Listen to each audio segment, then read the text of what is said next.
As many of us sadly know, Hurricane Helene tore through our state just last September, with the cleanup effort even being next to our school.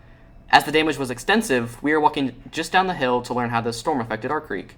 Creek Week is an annual week in which students get to get wet, learn about water quality, and have fun. The goal of Creek Week is to get students to understand the importance of water and what a healthy waterway looks like. What kind of factors you're looking for, and also what kind of things can affect a waterway and create poor water quality.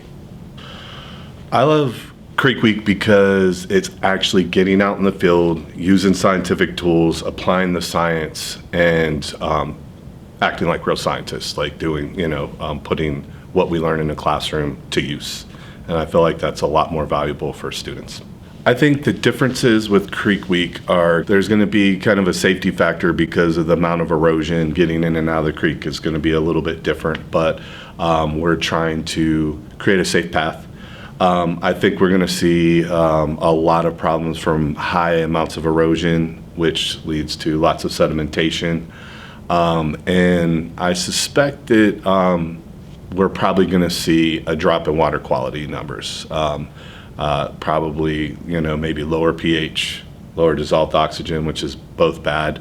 And we probably see higher temperatures, which again, we don't want to see in our waterways because that drops our dissolved oxygen. And it's possible we might not find the macroinvertebrates that we usually do on an annual basis. It's Doug Besler's job, a local expert, to study fish and the health of our watershed.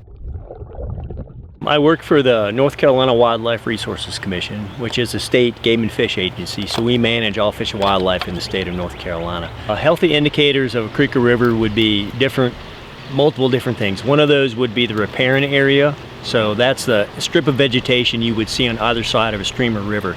So what we would look at is it vegetated, particularly with trees and woody debris, or are the banks eroding, that kind of stuff. We would look at the in-stream habitat. And by that could be anything from, is there woody debris in the stream that lots of fish need for cover? Is it totally devoid of any of that stuff? We would look at, is there a tree canopy covering the entire stream? So in Western North Carolina, as an example, all streams should have a tree canopy that completely touches and shades of the stream. The pollution that stands on a watershed like this is sediment. A lot of people don't think of sediment as a pollutant, but that's actually the biggest pollutant in the world by far, and certainly in North America. So pollution from that could be any kind of runoff from poorly constructed trails to bridges to roads to agricultural fields, whatever it is that's getting sediment that's coming into a stream. That's the biggest impact on aquatic life by far. So what that does is it impacts lots of life stages of animals.